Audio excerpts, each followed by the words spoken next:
Okay guys, tuloy natin yung discussion natin for commercial law, no? So, couple of topics na lang tayo, no? Patapos na tayo sa discussion natin for commercial law. Sound check muna tayo kung tama. Okay, tama naman. Okay. Sige, let's continue. Okay, so dito po sa insurance, no, ito po lagi ang dalawang natatanong. Of course, minsan nagtatanong ng double insurance, 'di ba? Nagtatanong ng marine insurance, no? Pero for the most part po, ito lagi hindi nawawala sa bar exam kapag insurance ang tinatanong. Natakal na natin previously yung insurable interest, 'di ba? In life, in property, no? Pero ito po talagang dalawa na to. Well, more ito talaga tong incontestability clause. Pero ito minsan natatanong din kasi parang pareho siya ng itsura sa sa incontestability clause, no? Anyway, incontestability clause po na yung provision under the insurance code, pinaigsi ko siya, no? Ginawa ko siyang mas consumable sa ating lahat, no? Mas madaling i-absorb. Okay, so incontestability clause only applies to life insurance policies, no? Where the insurance proceeds are made payable on the death of the insured. Okay. So ito po ang tatandaan yung mga phrases sa incontestability clause. Siyempre, bibilugan ko. Okay, una is ito. During the lifetime. The next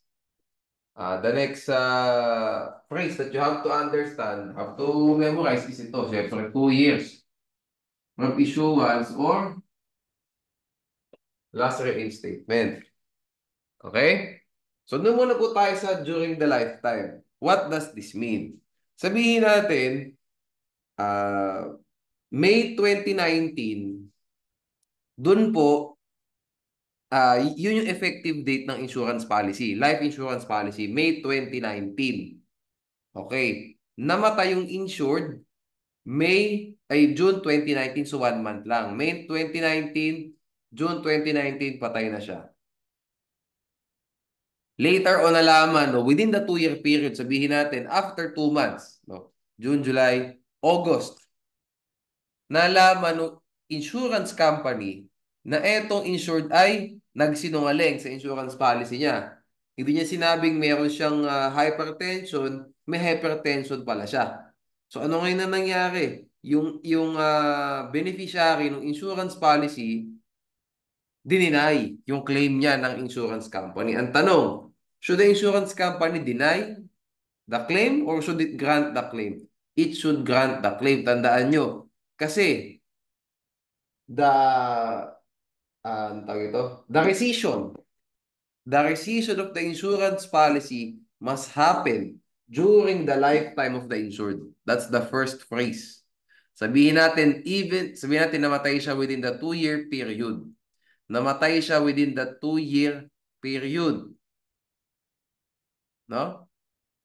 Pero, bago po siya mamatay, hindi po na-rescind ng company, ng insurance company, yung insurance policy.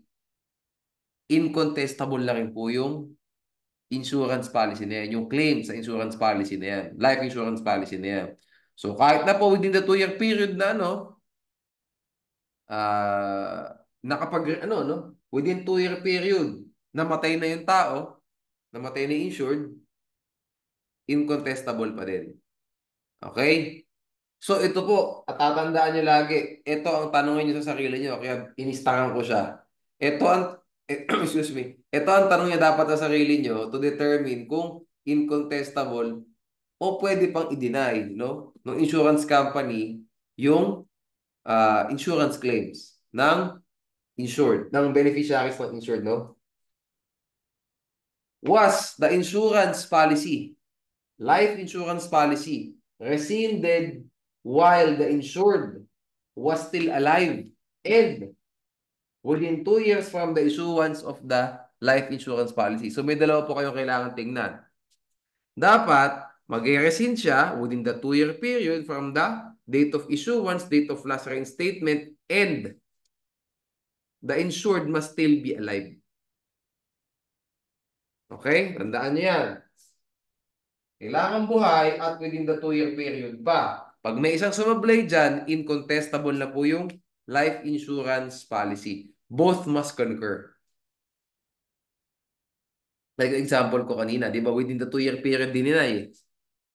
Di ba? Within the 2-year period din nila yung insurance claims. Kasi within the 2-year period din namatay yung insured. But, patay na nga eh. Di ba? Dapat, the insurance company must, tawag dito, must rescind, no? Must rescind, must send a notice of rescission to the insured while the insured is still alive. Was still alive. Okay? O next tayo, suicide naman. Life insurance policy rin malamang, no? Suicide, hindi naman pwedeng property insurance yan. Suicide in life insurance. If the suicide is committed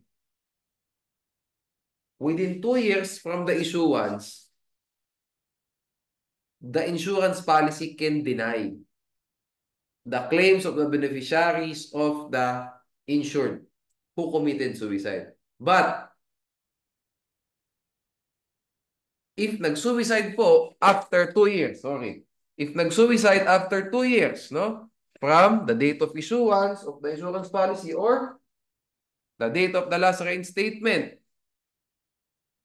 no? The beneficiaries can claim, no? The proceeds of the life insurance policy. However, may exception po dyan, no? If the insured committed suicide in a state of insanity, the death is compensable regardless of the date of commission within the 2-year period or after the 2-year period or exactly the 2-year period kapag insane na insured nung nagpakamatay siya kasi hindi na po yan voluntary kasi insane na, di ba? It was not voluntary na, no? It's already compensable. Okay? Kahit na 6 months pa lang nagpakamatay na, may insane na nga, ano? Compensable siya. Makaka-claim po yung beneficiaries natin.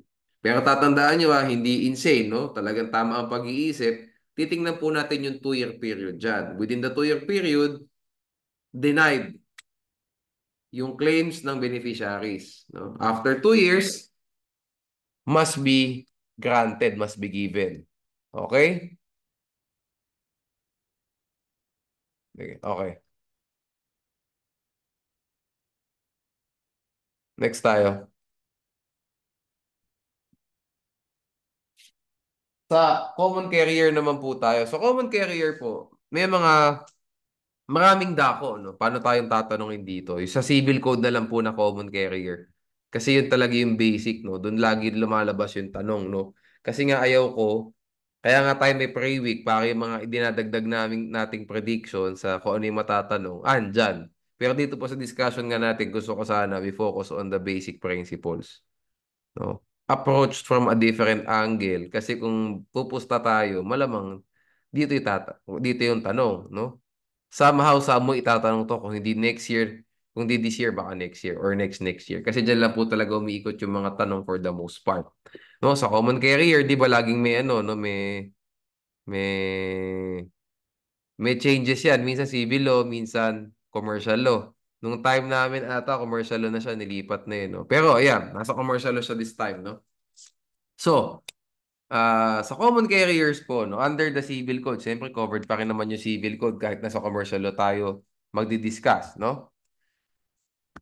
Meron pong apat, no, na meron akong apat na angulo na gustong itackle for common carriers, no, or sa contract of common carriage. Ngayon, una is we need to determine if the carrier is a common carrier or a private carrier. So how can we determine that? No? How can we determine that?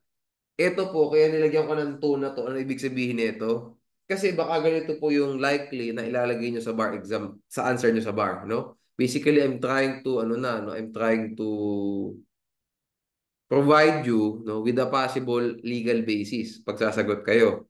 Okay, so una dyan, ito yung panimulang awit nyo sa legal basis nyo, no? Either, i-define nyo, isend, okay. Isulat nyo, i-type nyo yung definition ng common carriers under the Civil Code, Article 1732. Common carriers are persons, corporations, firms, or associations engaged in the business of carrying or transporting passengers or goods or both by land, water, or air for compensation, offering their services to the public. That's the first sentence ng legal basis nyo. Meron pa akong pwedeng second style, no, na pwedeng gawin. Kung ayaw niyo yung definition under the civil code, pwede nyo gamitin yung test. What is the test to determine if a carrier is a common carrier or a private carrier? No? Ito po, no, isang kaso. Bascos versus Court of Appeals. Ito po, ginagamit to lagi, every case. Itong test na to, what is the test to determine a common carrier? No? The test to determine a common carrier is whether the given undertaking is a part of the business engaged in by the carrier, which he has held out to the general public as his occupation rather than the quantity or extent of the business transacted. Pasimplihin po natin. What does whether the given undertaking mean? It means the transaction concerned, the transaction that we have in the facts. Okay? Whether the given undertaking, ano ba yung tinransact niya with the plaintiffs probably or the deceased, no? Kung may malubhang nangyari because of the contract, no, na bunggo, no, na lunod, and so on and so forth, no? Whether the given undertaking, ibig sabihin niyan is the transaction where the injury happened. So, let's make it simpler, no? The test to determine a common carrier is whether the transaction concerned, no? Whether the respective transaction is a part of the business of the carrier. Ayan.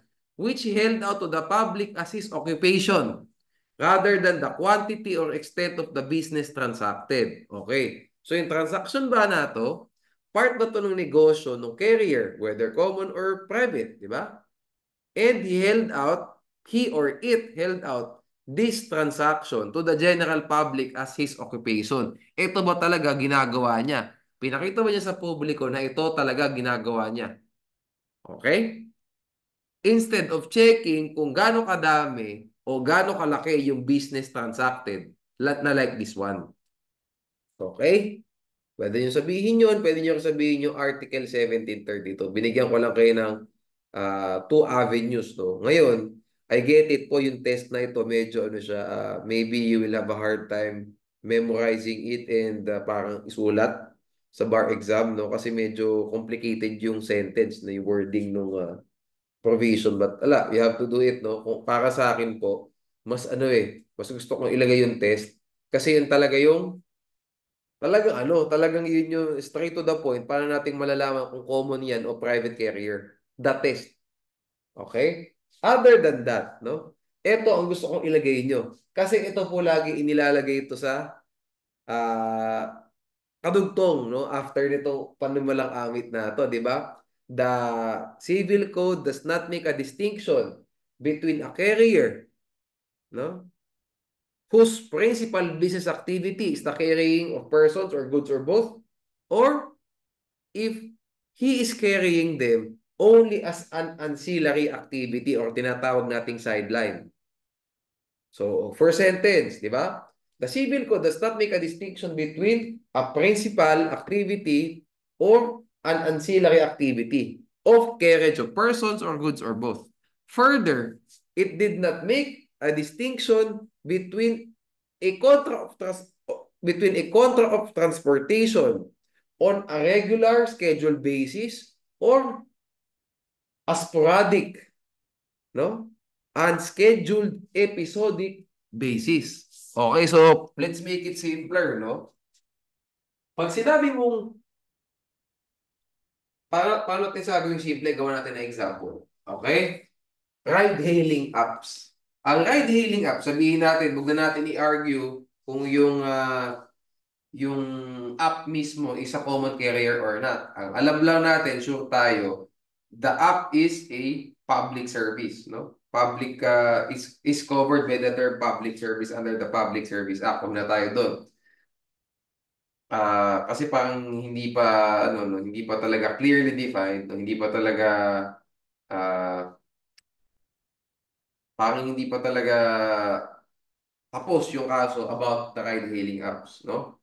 Let's just settle yung riders, yung drivers and riders, no?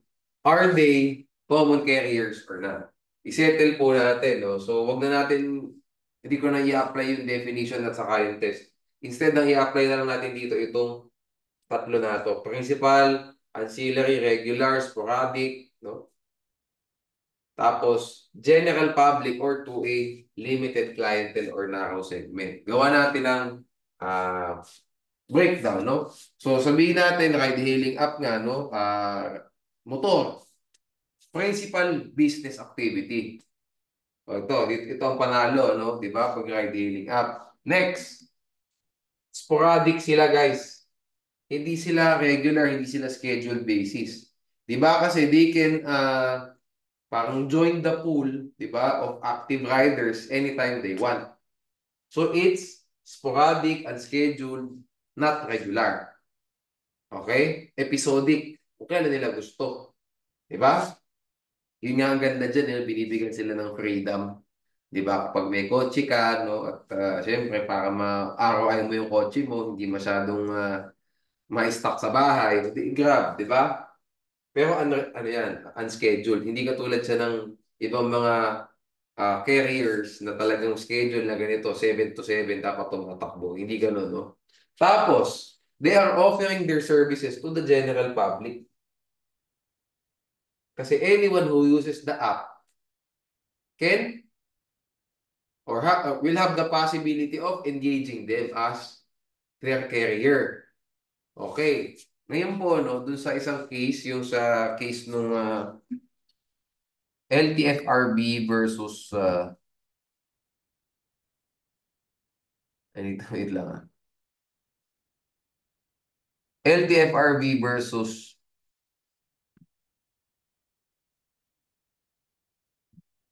ayan,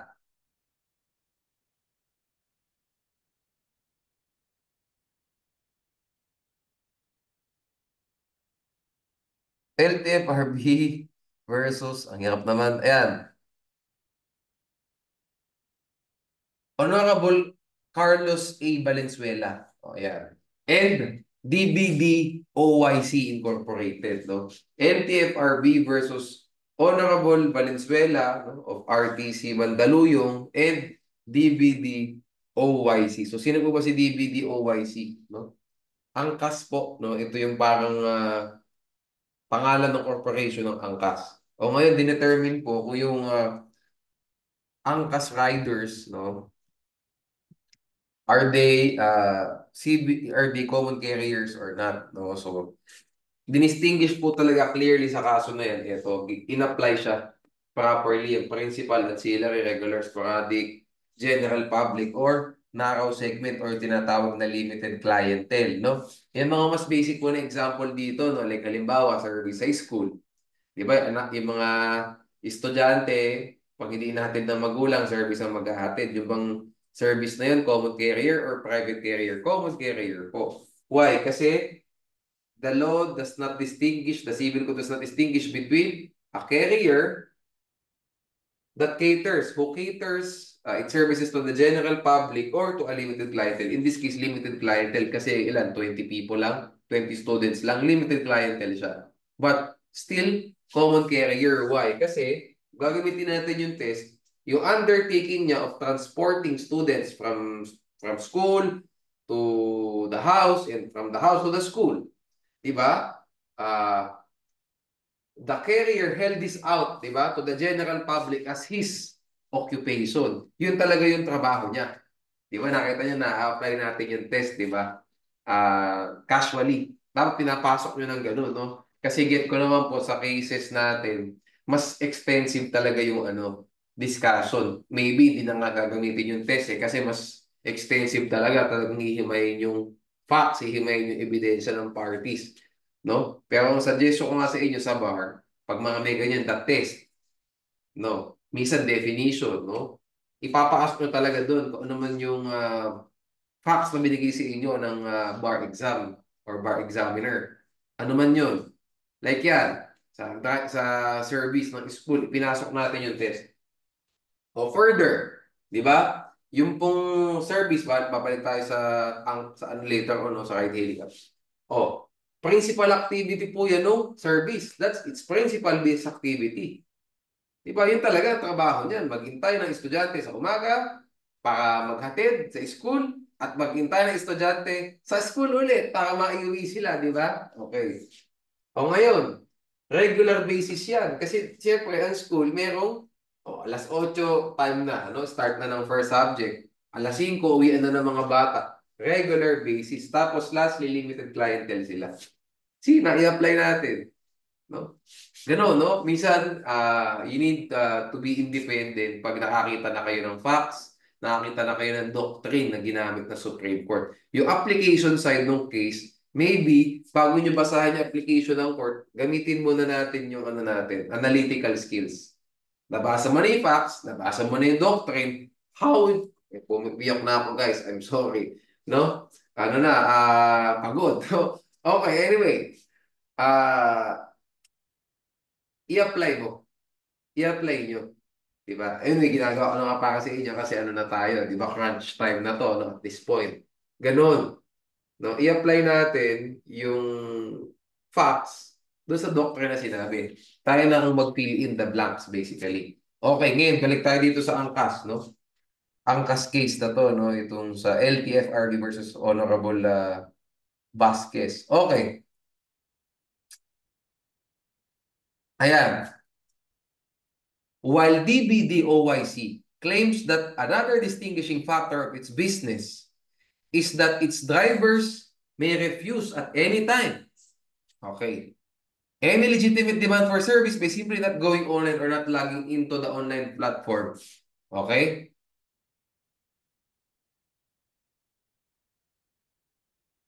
Still, sabi ng Supreme Court, when they do so log in, they make their services publicly available. So in Tagalog, ayusin natin, no, medyo nawala ako doon. Ang contention ng angkas ng BBDOYC, they're claiming that another factor, kaya sila iba yung negosyo nila from other businesses, no, is that the drivers can refuse at any time to provide service by simply not going online or syempre i-exit may app, di ba? Not logging in to the online platform. However, ito po ang analysis ng Supreme Court, no? When they do so log in, they make their services publicly available. Again, as mentioned, no? Article 1732 of the Civil Code, di ba? Does not make a distinction between a person offering transportation service on a regular or scheduled basis. So with that being said, even hindi natin pwedeng sabihin na pag turn off yung app, hindi na sila mag-serve ng pag tinurn on my app, hindi na sila magiging common carrier. That's wrong. No? Yung service nila depends if they want to log in or not. Kasi nga po, sabi ng Supreme Court cases, sa marami ng decisions, we must not distinguish, no? The law does not distinguish between a carrier that provides transportation services on a regular basis and those na nag-render on a sporadic or unscheduled basis. Like this one, o dito unscheduled, di ba? Kasi they can turn off their app anytime, they can turn on their app anytime. Anytime pwede silang magtrabaho. Anytime pwede nilang i-turn off din, magpahinga. Okay? Pag napasok po siya sa sporadic, that doesn't remove the fact that they are common carriers. Why? Kasi babalik ka sa test. Di ba nakita nyo how natin siya i-apply? Sabihin natin, yun, no? Nagsisimulin na tayo ng sagot. O, lalagay nyo itong test. Tapos, babagitin nyo yung tatlong chunks na to. Ang gagawin nyo here, no? Mr. A, no, was rendering transportation service on a sporadic basis since he can turn off the app anytime, he can turn on the app anytime if he chooses to do so. However, Mr. A is still a common carrier because balik ka sa test. Ganon, di ba? Because the transportation services, no, that he is offering to the public, no, to workers, to The riding public, di ba, basically to the app users. Ayan, no? He held this out as his occupation to the general public. Di ba? Ito talaga ginagawa ko, rider ako. Di ba? Nang mga gustong gumamit ng app, I held this out to the general public. So you are a common carrier. Even if, di ba nakita nyo, pinapaikot natin, di ba, yung mga nakasulat na doctrines sa mga Supreme Court cases. Even if the service is rendered in a sporadic basis, pasok pa rin tayo sa test. Bakit? Ganun lang lagi, guys. Ito bang transaction na to? Kasi mahirap yung salitang undertaking, yan nakaka-overwhelm, di ba? Itong transaction ba na to? I held this out sa publiko na trabaho ko talaga. Occupation ko talaga. No? Negosyo ko ba talaga? Okay, di ba? Ayos, no? Next tayo.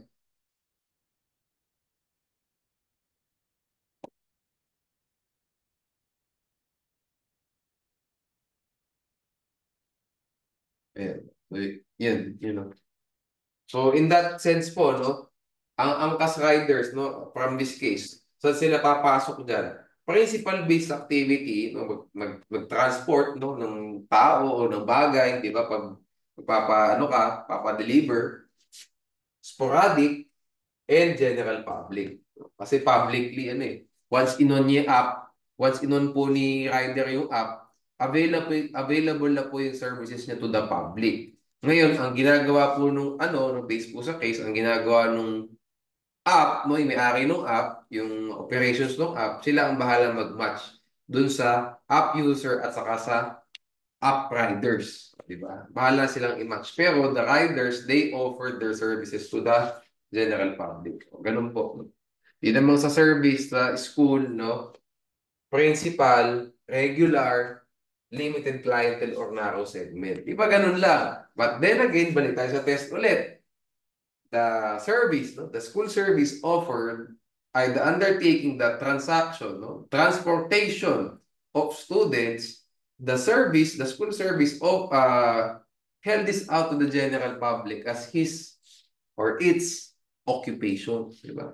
We transport minor students, sabihin natin, we transport students, whether grade school, preschool, high school, to their respective Montessori's, respective colleges. You get the point? Okay. O university pag malaking eskwelahan. Okay. Next tayo no sa common carrier diligence, no? So upo na ako dito, medyo chill. Chill na tayo. Okay. Sa ano no, sa diligence, alam naman natin na extraordinary diligence 'yan, no? Hindi ko na kailangan pang i-expound ng sobra. Ang kapatid po ng extraordinary diligence, presumed at fault. Di ba? Common carriers are required to exercise extraordinary diligence in the carriage of goods, persons, or both. Further, they are presumed at fault. Di ba? In case injuries, no? In case the passenger suffer injuries, or in case the passenger dies, or in case the parcel, the goods were destroyed, di ba? Contaminated and so on. Ngayon, meron po, tandaan nyo itong dalawang instances na to kung kailan nagkakaroon ng ordinary diligence kasi napansin po namin, madalas tinatanong sa bar. Why? Kasi po, uso na ngayon ang discounted fare. Uso na ngayon yung piso fare, mga ganyan, no? Uso na kasi yan, no? Ngayon, meron tayo may tatlo tayong scenarios. No? Mahilig ako sa scenarios. Eh. Mahilig ako sa comparisons, di ba?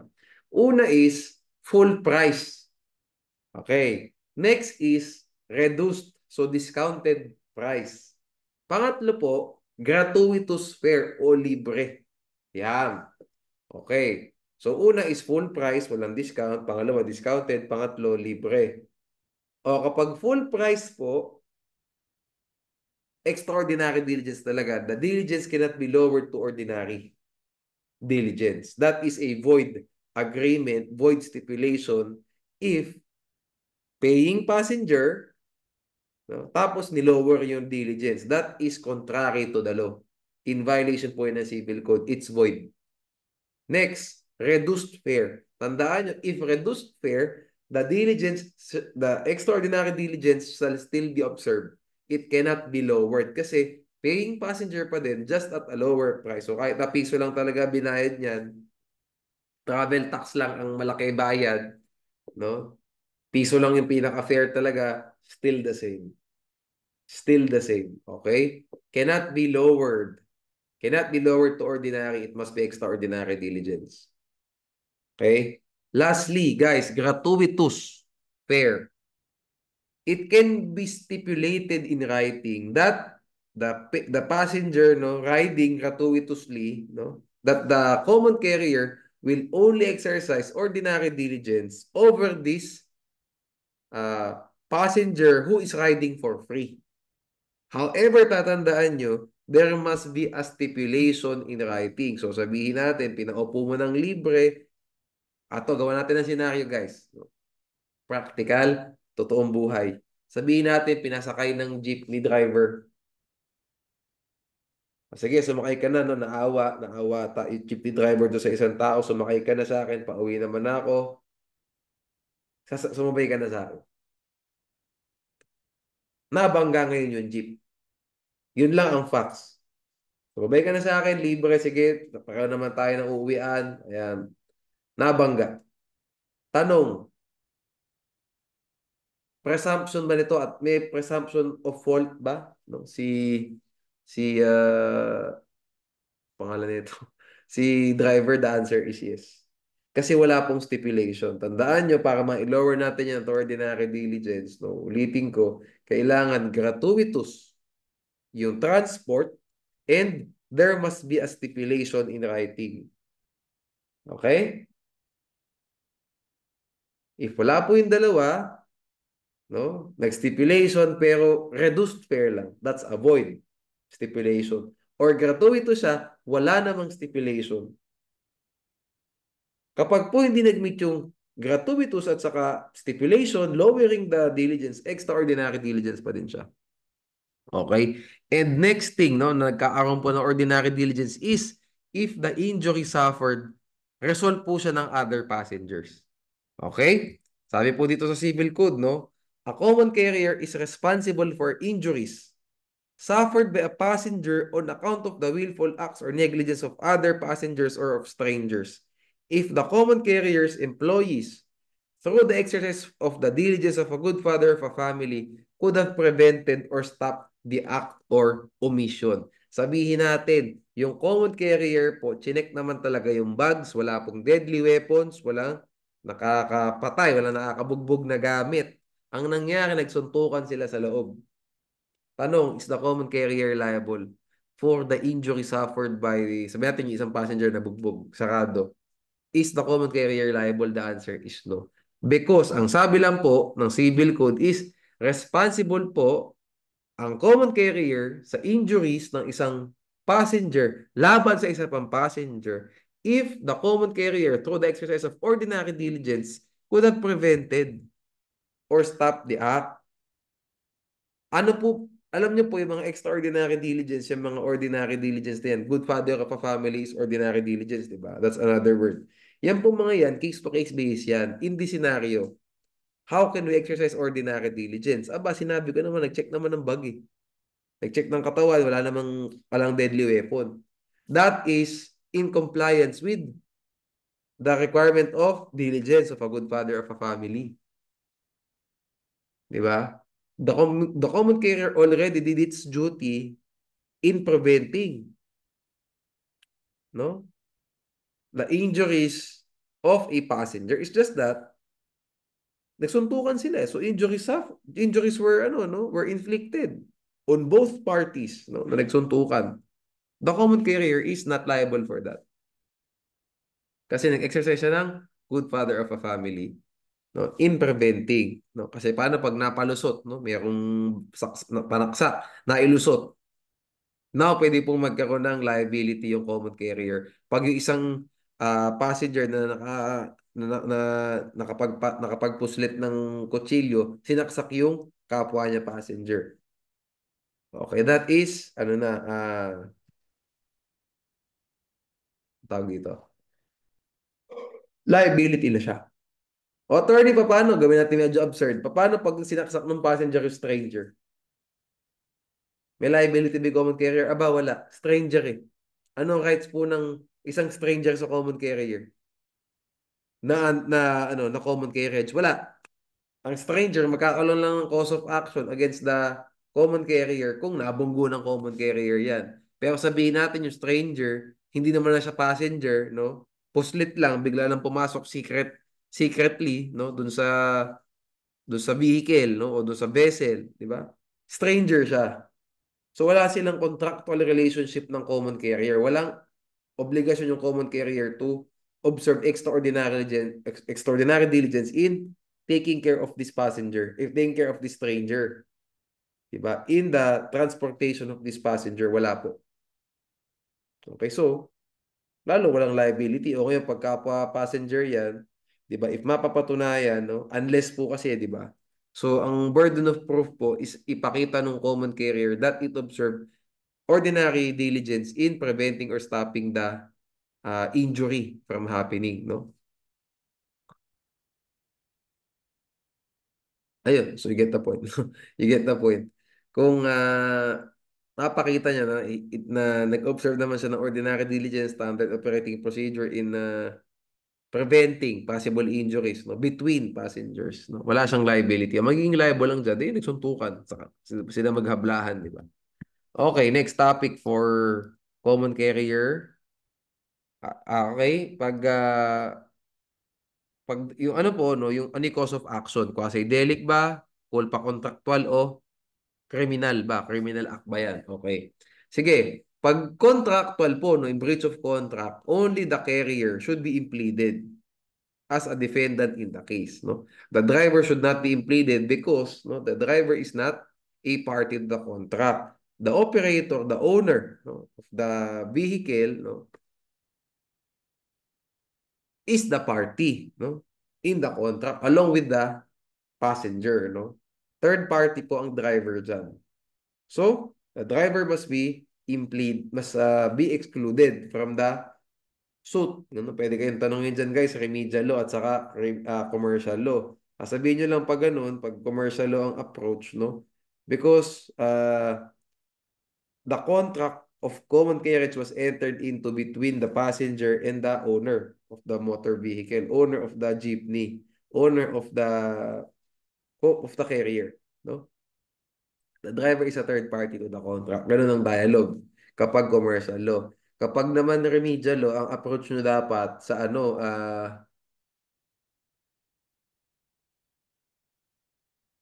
sabihin ko dito sa cause of action. Yan, no? Cause of action. The cause of action in this case, no, the source of obligation in this case is contract.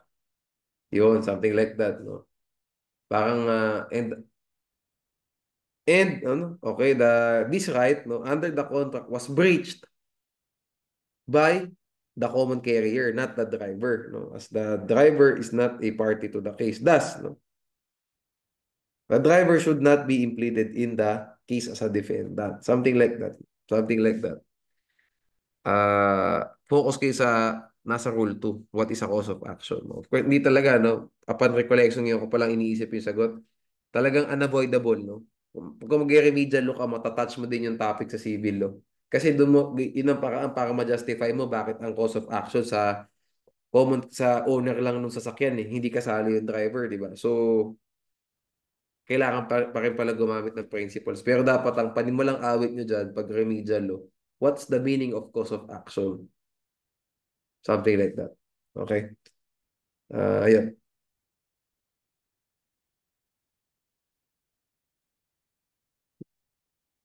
Saka ano, no, pag in-approach pala sa affirmative defense, pwede nyo sabihin, failure to state.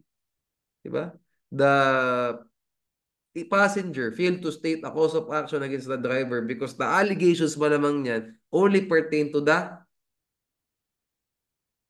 owner of the motor vehicle. No? Doon sa legit operator. No? Kasi ano ba ilalagay niyan? Under the contract, safely as humanly possible. Kailangan i-deliver nyo i-transport nyo yung passenger. Ganun ang dialogue niyan. However, in violation of the contract, di ba? Etong si passenger, suffered injuries during the transport. Pag ganun ang dialogue ng complaint, walang cause of action na nasabi against the driver. All of those allegations no, pertain to the operator. So failure to state cause of action, that's another way. No? Depende kung paano kita tatanungin. Is there a ground to dismiss the action? No? Is there an affirmative defense to dismiss the action? Or paano ba kayo tatanungin, di ba? Who has a cause of action? No? Or does Mr. A have a cause of action against the driver? How about the operator of the motor vehicle, something like that. Next, no? Quasi-delict, both of them joint tortfeasors, no? Ang liability po ng driver under Article 2176. Yun naman pong carrier under Article 2180. Kasi nga employers are responsible for the damages caused by their employees, di ba? In the course of tawag doon,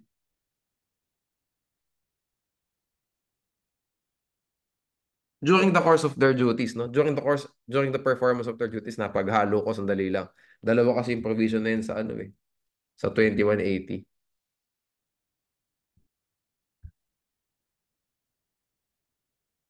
Wait lang.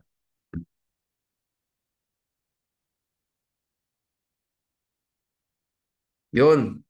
The owners and managers of an establishment or enterprise are responsible for damages caused by their employees in the service of the branches in which the latter are employed or on occasion of their function. So in this case po, no, the owner, no, is liable, di ba? Responsible for damages caused by their drivers, di ba? While this in the service of the branches in which the drivers are employed, like habang nagdadrive, no? Or on occasion of their functions. Okay. Employers shall be liable for the damages caused by their employees and household helpers acting within the scope of their assigned tasks. No? Though they are, even though they are not engaged in any business or industry, either will do. Pwede nyo gamitin para masagot yung tanong, no? Okay, so yan. Lastly, criminal case. Siyempre sa driver lang, hindi kasali yung carrier, yung operator, no? Ang meron, ano lang po ang role ng operator, ng may-ari ng motor vehicle sa criminal cases? They have subsidiary liability.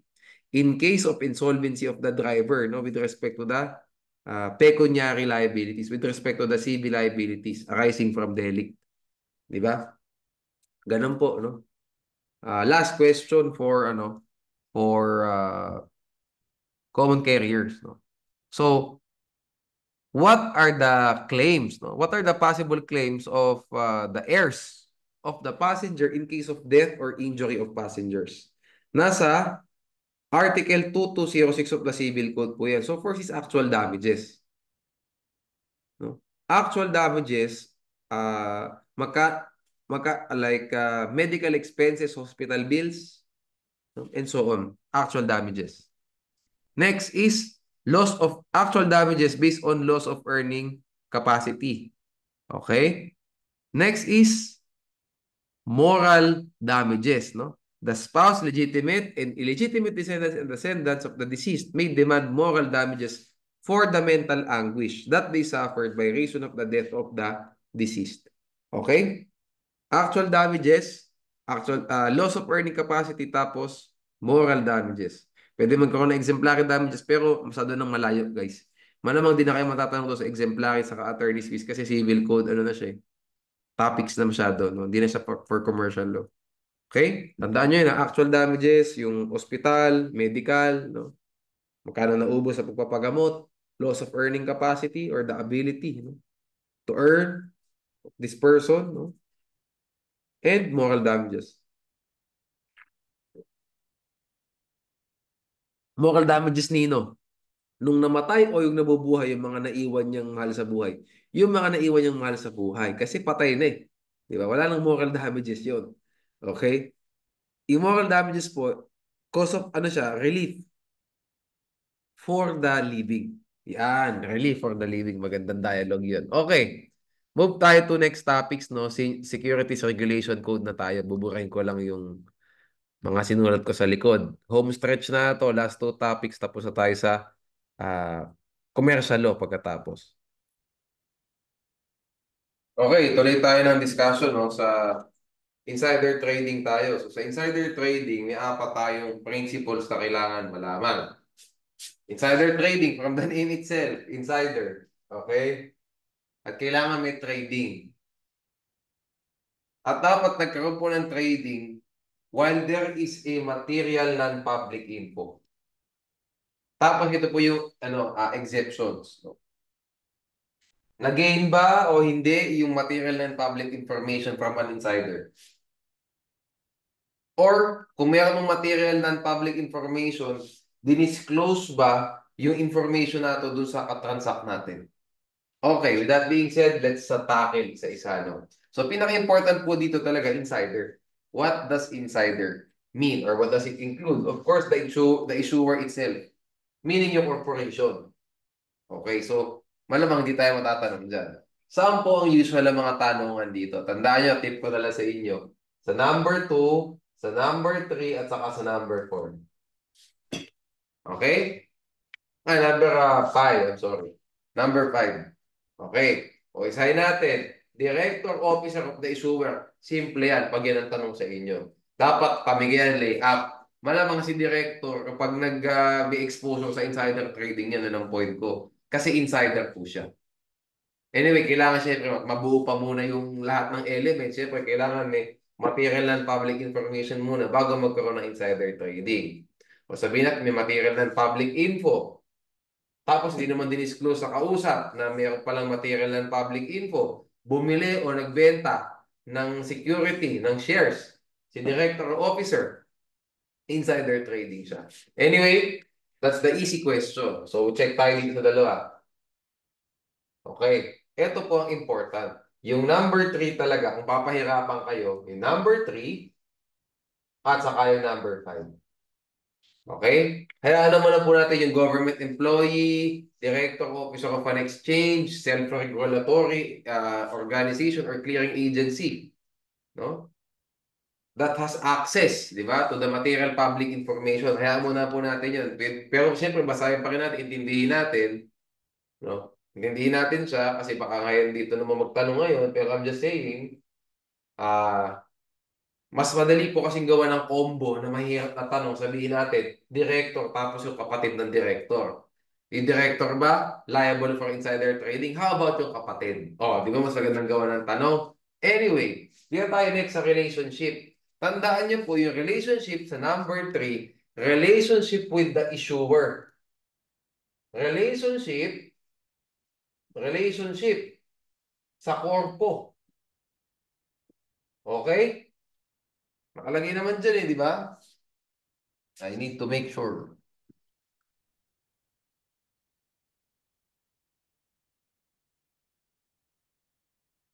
Making sure, making sure. Ayan, no? Person whose relationship or former relationship to the issuer gives or gave him access. Ayan, di ba?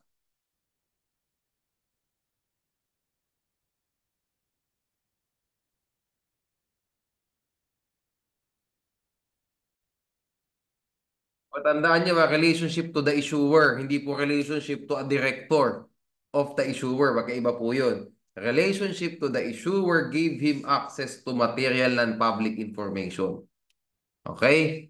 So sabihin natin, ang tanong, si director, sinabi niya sa kapatid niya na na malulugi na 'yung negosyo nila. Hindi lang nila sinasabi sa public pero merong merong deal na nalugi sila and so on baka magsakay company. Saan po papasok yung kapatid? Sa relationship o sa learns? Sa learns po. Any person who learns of the material non-public information from any of the foregoing. Okay? Doon po papasok. So attorney, ano po isang example ng relationship giving him access to material and public information? Sabihin natin yung accounting firm. Oh, di ba? Sino pa? Law firm. Hmm. Ano yan? Siyempre, bago mag-file ng FREIA, di ba? Bago mag-file ng rehabilitation case under the FREIA, sino kakausapin ni company? Si attorney. Si attorney, stockholder din pala. O, siyempre, ginawa ni attorney, ibinenta na. Aba, Diyos ko, mag-rehab pala tong company na to eh. Pasok po siya sa insider number 3. Relationship with the issuer gave him access to material and public information. Yan. Accountant din, di ba? Pag nakita accounts, na medyo mali ata pag inaudit natin ah. O, di ba? Ganon. You get the point. Okay?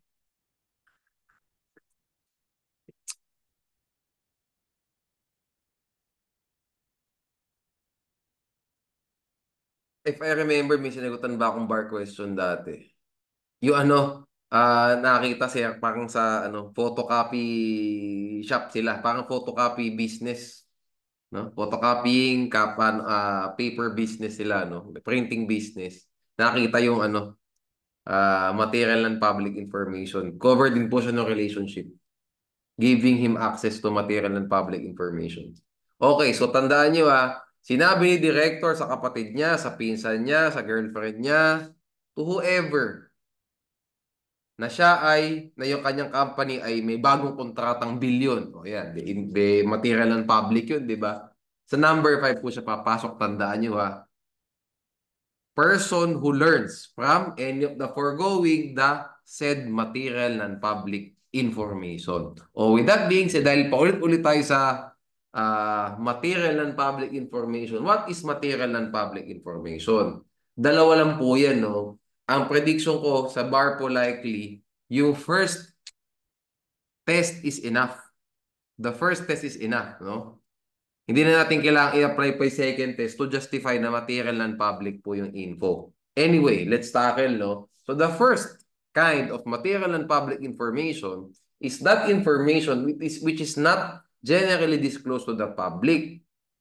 And once it is disclosed, it would likely affect the price of the security, whether tataas or bababa. It goes both ways after a reasonable time has been given to the public. Di ba? To absorb the information. Okay? Yan po yun, no? Not generally disclosed to the public would likely affect the market price after being disseminated, after being disclosed to the public, after a lapse of reasonable time for them to absorb the information. In my opinion, no, para di kayo mahirapan, yan na lang, no? Not generally disclosed to the public, no?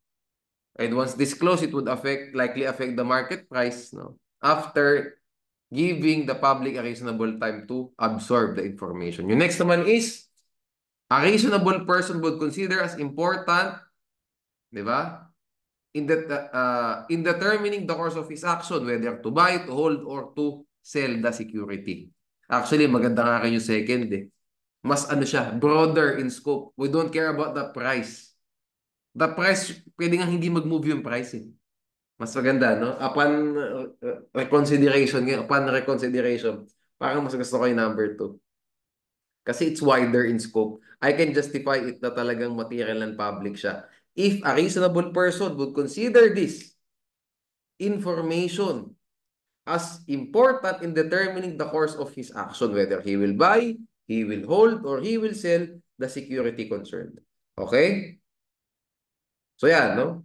Basically, important siya sa isang tao if he will buy, sell, or hold the security, something like that. Okay? So last po, no, dapat, no, pag yung pong first three, pasok sa lahat, di ba? Material and public, nagkaroon ng trading, whether buying or selling, and tapos insider, ang presumption dyan is liable, guilty of insider trading, unless papasok po sa exceptions. No? Basically, absolutory causes nga yan eh. Di ba? Grounds to absolve the accused from criminal liability. Una niya sabihin, na-gain po niya yung material and public information from his relationship with any of the insiders. Sabihin natin, nung COVID, di ba, bumagsak po yung mga companies, mga bumagsak na companies. Etong tao na to, nalaman niya na magsasaka ang Pilipinas kasi natira siya sa ibang bansa. Nakita niya na magiging malaking problema pala yung COVID. Wala pa man dito sa Asia, nandun pa lang sa Western countries. Ganun. Di ba? That is material and public information, no, na magiging ganun pala katindi ang epekto ng COVID. And it would likely affect the price of stocks, di ba? But he gained it not from An insider, hindi insider from, sabihin natin, stockholder siya ng retail company. Hindi doon. Nag-gain niya information from his own experience, own research, basically. Ang kalaban po nung not gain from an insider, own research. Nag-gain may material and public information. Tapos next is, even if he is in possession of material and public information, he disclosed the same to the other party. Or, uh, he has reason to believe that the other person also has possession of this material and public information. Sabihin natin, between directors. Nakatanggap sila ng kontrata, malaki. O sabi niya, sige, no, mas, talagang confident ako sa company natin, bibili ko pa yung shares mo. Pengi ako ng shares mo, bibili ko pa kahit at a premium. O pag nag-transaction sila, hindi po insider trading yun. Why? Kasi both of them are in possession of the material and public information. The buyer has reason to believe, no, that the other party has access, no, possession of this material and public information. It goes both ways. So, wala pong liability for insider trading. Okay, let's go to mandatory tender offer. Sa mandatory tender offer, ang first na kailangan yung dalawa lang, tatlo kailangan yung malaman, no? First is, dapat malaman nyo na covered lang po ang tender offer, mandatory tender offer sa public companies. So what is a public company? May tatlong requisites. At least 50 million in assets. Okay? At least 200 shareholders. And at least 200 shareholders have 100 shares each. Okay. No? So, kung ito total nyo, no? Ito total nyo. Kung paladaliin natin, ganito itsura niyan. Tatlo. Okay. So, sabihin natin, 50 million na assets. Good. Dapat may 200 shareholders yan, at least. Okay? At dapat, kung 200 sakto yan, ha? Kung 200 sakto yung shareholders, dapat each of them may 100 shares. Okay? Attorney, paano kung 500 yung shareholders? Tapos, 50 lang yung may 100 shareholders. The answer is, hindi po siya public company. Okay? Kailangan ma-meet itong tatlo na ito. Kung ako sa inyo, recommendation ko, para hindi kayo mahirapan, i-approach nyo sa methodically. Approach them individually. Kasi napansin ko po, no? Kasi pag dinefine ngay public company, nakalagay dyan sa legal basis natin minsan, each having, diba? At least 100 shares of shares. Each having at least 100 shares, something like that. Pahirap pa, no? Kasi baka malito tayo dito sa number 2 at saka number 3. My suggestion is you attack them methodically. O, tingnan muna natin magkano assets. O, 50 million goods. No? Wala tayong pakialam sa liabilities, ha? Hindi net worth yan, guys. Okay? Pag sinabi mo kasing net worth, assets minus liabilities, ang sabi dyan, assets. Okay? Does it matter kahit gano'ng kadami liabilities? Okay? Tapos, next yung tingnan, gano'ng kadami shareholders? 200. Okay, good, no? 500 pa rin nakasulat eh. Ang next yung titingnan dyan, may sinabi ba kung magkano, o hindi pala magkano, may sinabi ba kung ilan ang shares ng mga stockholders na to? How many shares? Baka naman one share lang hawak ng each ng 500 shareholders, so hindi siya public. Kailangan makita nyo tatlong numero. Well, apat. At least, no? Tatlo, apat. At least tatlo, pero ideally apat.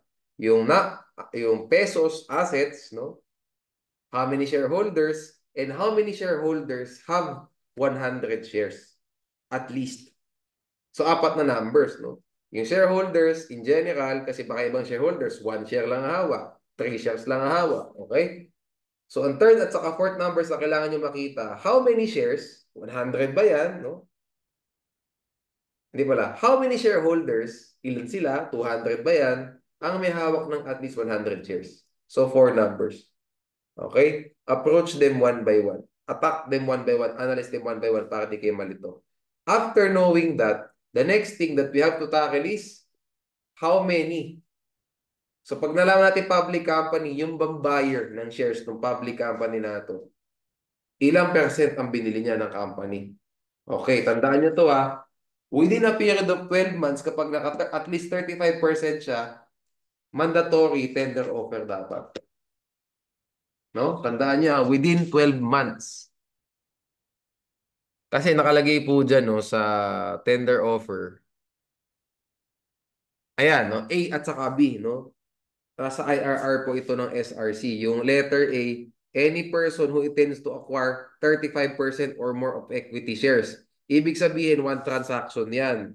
Tapos yung letter B, any person or group of persons acting in concert who intends to acquire 35% or more of equity shares in a public company in one or more transactions within a period of 12 months. Eh di in my opinion, yung letter B na lang ang i-ano nyo, i-memorize nyo, di ba? Yung talagang iput nyo talaga sa utak nyo, ilagay nyo sa utak nyo. Kasi hindi naman kailangan pala isang transaction.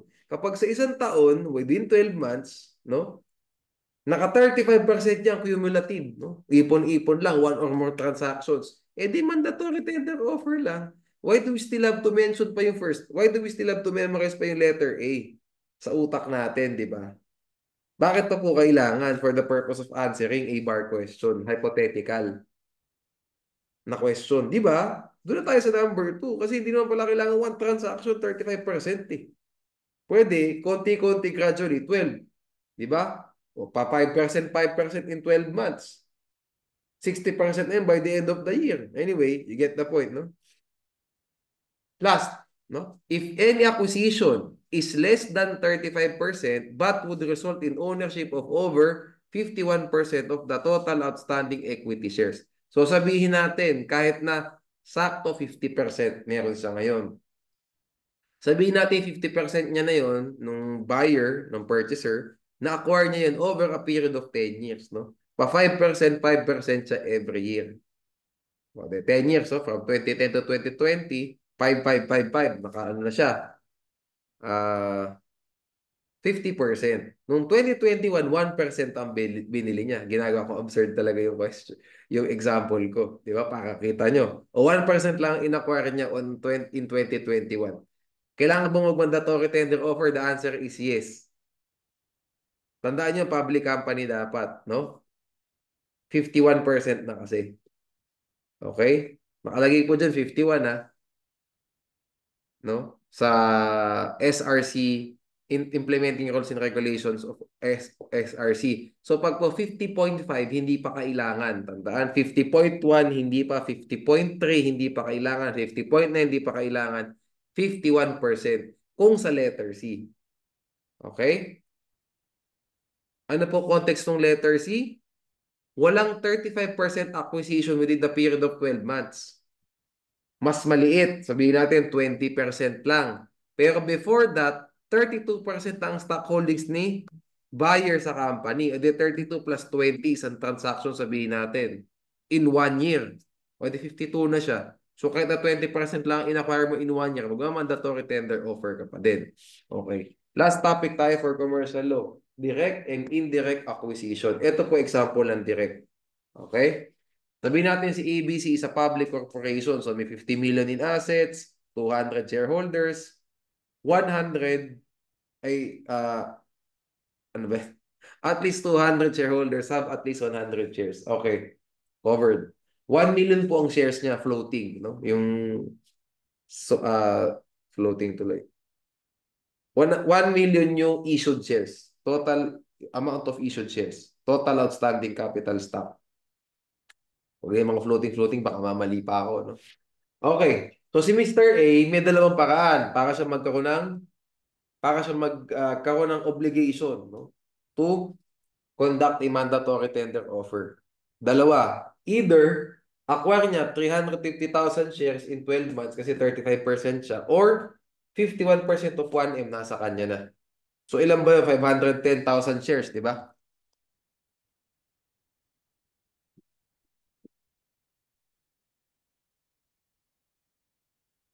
Basta ito, result lang. Tandaan nyo yung second scenario na to. Just the result. It doesn't matter magkano yung binili. Kahit na sabihin natin before, 509,000 na siya. O for 2024, bumili siya, 1,000 shares. Mandatory tender offer na yan. Okay? Kasi na-meet niya na yung 51% threshold na provided under the law. No? Di pala under the law. Under the rules. Okay? O next tayo, buhay ko na to. Sa indirect naman tayo. How does indirect acquisition work. Tandaan natin, ang mandatory tender offer, it covers both direct and indirect acquisition. Pag sinabi niya indirect acquisition, ang ibig lang po sabihin niyan, binili ni buyer yung corporation na stockholder ng public corporation. So basically, tatlong connect. Dito po kasi dalawa lang eh. Two levels lang. At yung first level si ABC, di ba? O level 1, si Mr. A yung level 2. Two levels. Pag indirect acquisition, di na kayo papahirapan naman sa bar. Grabe naman. Three levels yan. Natutulan din akong levels kayo. No? Ngayon ko lang kasi din na-realize. So, sabi natin si ABC o public, di ba? Ang stockholder po niya, sabihin natin, si XYZ. Si XYZ, private corporation, non-public siya. Private corporation siya.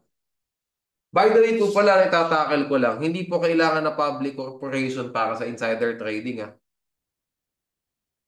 Walang sinabi dyan. Okay? Wala pong sinabi sa law, no? Pag sa insider trading, no? Basta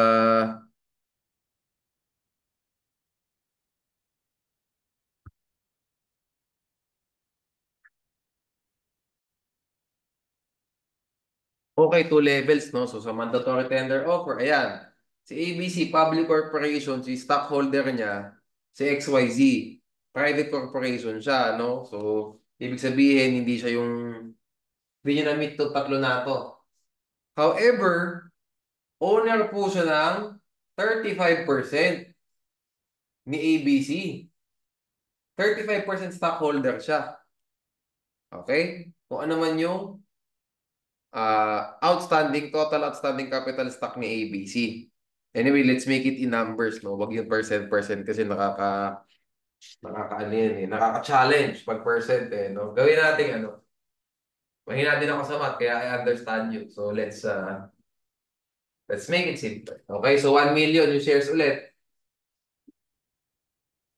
available, no? Available to like 1 million shares na ano, issued. Yeah. O ito, si AB, si XYZ, 350,000 shares owned by XYZ. O. Ngayon, si Mr. A, third level, ang ginawa niya, he bought 100% of XYZ. Tanong, is Mr. A required to conduct a mandatory tender offer? The answer is yes. Kasi mandatory tender offer covers indirect acquisition.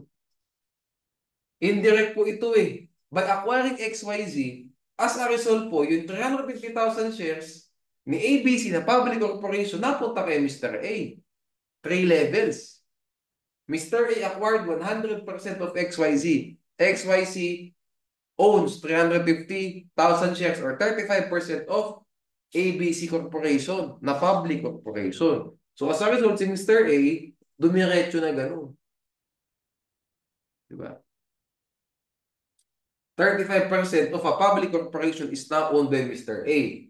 No? So Mr. A must conduct a mandatory tender offer. Paano ko kayo mapahirapan yan sa bar? Ang gagawin sa inyo, multiple.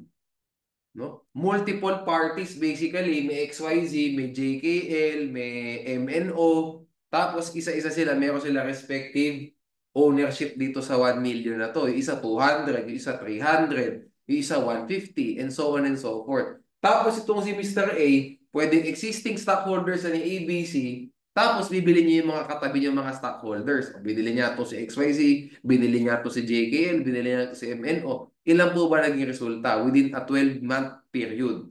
Eh baka umabot ng 36%, 35%, ganun. Or maybe less than man siya, pero malaki ng stockholder before pa man si Mr. A. O dati sabihin natin 40% stockholder siya. Binili niya si XYZ, binili niya si JKL. Ngayon naging na siyang 55%. Kailangan niya na mag-mandatory tender offer. Something like that. Anyway, sige, gawin natin mas complicated. One more time, no? Kasi ito nila topic natin. Three levels, ganun lang kasimple.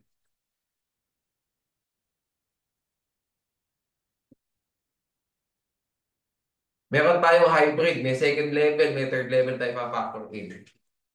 Basta 1 million lang talaga yung shares natin para hindi ako nahirapan sa math. Okay. Ayan ulit. Excuse me. Si ABC Public. 1 million shares. Level 1. O level 2 tayo. Sabihin natin, tatlo. Si XYZ, si JKL, at saka si Mr. A. Mr. A na lang kasi madaling i-point out si Mr. A ang ano eh. Ang buyer dito, big time siya. O ayan. Si XYZ, 200,000 shares kanya. Okay? Ngayon, nito, no, no 1M ni, ano, 1M ni ABC. Si JKL, kanya naman po, 500, o 500, masyadong mababa. Okay, 600,000 shares, kanya, JKL. Private corporation si XYZ, saka si JKL. Si Mr. A, kanya po yung remaining, mali, di pala. Kanya po, 100,000. Ayan. Okay. Tapos yung the rest, ilan yung the rest dito? Alam ba? Yan, 900. May pang-apat tayong partido rito. Public na. Owned by the public, basically. No? Marami ng madlang people. Okay? Yung remaining. 100,000 remaining. Madlang people lang may-ari. So, marami sila. Okay? Sabihin natin, so kaya naging public corporation si ano? Si ABC. No, kasi itong public, di ba? At least 100, at least 200 people owning at least 100 shares. Aba, pasok yan. Dami yung 100,000 shares na issued na yan, di ba? Maghati-hati na sila doon. Aabot ng at least 200 shareholders. Gawin natin ano nga, ah, gawin natin mas precise. No? Sabihin natin, ano, public, 1,000 to. 1,000 shareholders. So each of them may 1,000 shares. Gawin natin gawin ganyan. Let's be precise. So sabihin natin, yung remaining is 1,000 shareholders. O, meron silang kanila yung remaining 100,000. So, that means each of them merong 100 shares. Di ba? Ay, tama. O, di ba? 1,000 shareholders, remaining 100,000 shares, o di ilan yan? Di ba? Ibig sabihin, 1,000 of them, merong 100 shares. Di ba? Tama ako, no? Okay, we good. So, public corporation na ito. O ngayon, ano ginawa ni ano? Ano ginawa ni Mr. A?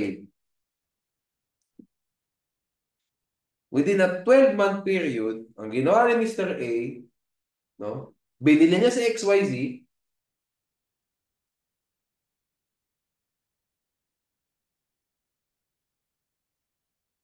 100% binili niya. Tapos, bumili siya ng percentage pa ni JKL. Sabihin natin, si JKL, binili niya yung 30% ng company ni JKL. O, ayan. So, ano ginawa ni Mr. A within a 12-month period? Una, 100%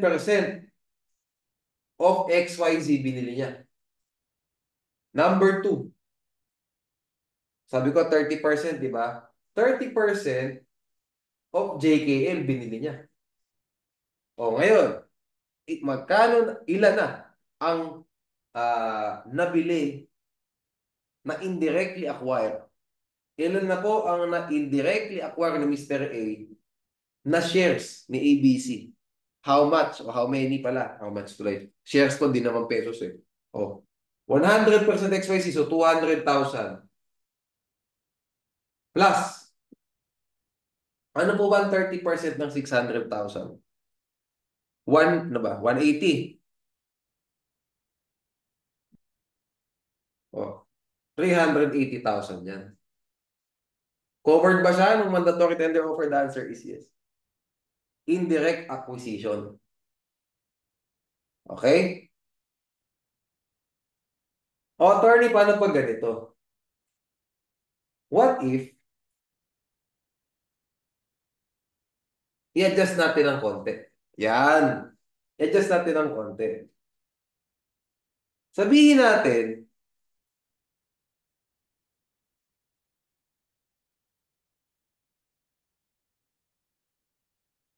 So, kailangan po mag-mandatory tender offer, no? Kasi na-meet na agad yung unang requirement, yung 35%, no? Hindi natin kailangan pang ano yung letter B na 51%, no? O ngayon, baguhin natin. Sabihin natin, noong 2023, no? 2022, 2022, 2022, sa doon, ano. Let's make it even earlier. 2020, binili ni A yung 100% ni XYZ. Tapos on 2023, binili ni A yung 40% ni JKL. So tanong, nagkaroon ba ng 35% acquisition in a 12-month period, 12-month span si Mr. A? Wala. Kasi yung 2020 acquisition niya, 200,000 lang. Di ba? Yung 2023 acquisition niya, 40% lang ng 600,000 or 240,000. So, ang total niya, walang 35, tama. Ang total niya, within the 12-month period, walang 35%. Kasi 200K to, 200K, ito 240. Nothing nag-35%. However, in 2023, is he required to conduct a mandatory tender offer? The answer is yes. Kasi if we accumulate, if we add his direct and indirect ownership of ABC Corporation, ng public corporation, so sobra na siya ng, magiging na siyang more than 51%. Why? Compute natin. 200,000 plus 240,000 plus 100,000 niya. Basically po, yung 200 at saka 240, ito indirect. Yung 100,000 niya, ito direct. Kasi yan talaga, o siya nakapangalan, owner sa ng ABC Corporation na public. Siya mismo ang nakatitulo dyan. May stock certificate siya and everything. 100,000 kanya. Okay? Ito pong pagbili niya kay JKL at saka ni XYZ, indirect acquisition. Kasi binili niya yung corporation na mayroong stockholding kay ABC. Yung direct naman niya, siya mismo may-ari talaga. Walang usapan. Okay? Wala nang usapan pang iba. Pwede. Okay. Pero ito total natin, di ba? We will accumulate. We will aggregate all of his indirect and direct ownership of ABC. So, ilan po ito? 540K shares na ang meron sa kanya. So, kailangan na niyang mag-mandatory tender offer kasi more than 51% na. At least 51% lang na hinihingi ng batas eh. Ng IRR ng SRC, di ba? 54% na siya. Mandatory tender offer na. No? Offeran niya yung lahat ng mga remaining stockholders na ibenta sa kanya yung lahat ng properties nila. Ano po ba ang role? Ano po ba ang dahilan bago tayo mag-in? Bakit po ba nagkakaroon ng mandatory tender offer? No? Actually kasi ang plano dyan normally kaya bumibili ng ganyang kalaki, no? Nagte-take over si Mr. A, sabihin natin. Kasi ang plano niyan, magiging private na ulit yung corporation. Yan ang context po, no? Bakit nagkakaroon ng tender offer, no? From a business perspective. Kasi kaya nag-aama sila ng malaking shares kasi gusto nila ipa-private ni corporation, sila na lang ang may hawak. Wala nang ibang nakaka-control. Eh di mag-mandatory tender offer ka para lahat, mabili mo na. And laki-laki na ng binili mo, 54% ka na eh. Diba? Basically, as a general, lahat ng acts, corporate acts, no? Except yung sa mga amending articles, di ba? Amending ba yung tawag dito? Merger, consolidation, except yung mga yung over na lahat eh. Business transactions, sale, ano corporate policy natin para natin papalakihin ng negosyo. Kontrolado na lahat ni Mr. A. Sana lahat yan kasi more than 50% kanya, majority. Diba? So except yung mga sale of all or substantially all of corporate assets, except yung mga ganyan, diba? Kanya na yung corporation eh. Okay? You get the point, no? So this ends our discussion for Commercial law, kita tayo sa next subject natin. No? So, all 8, akin naman. Madalas pa tayo magkikita. Peace.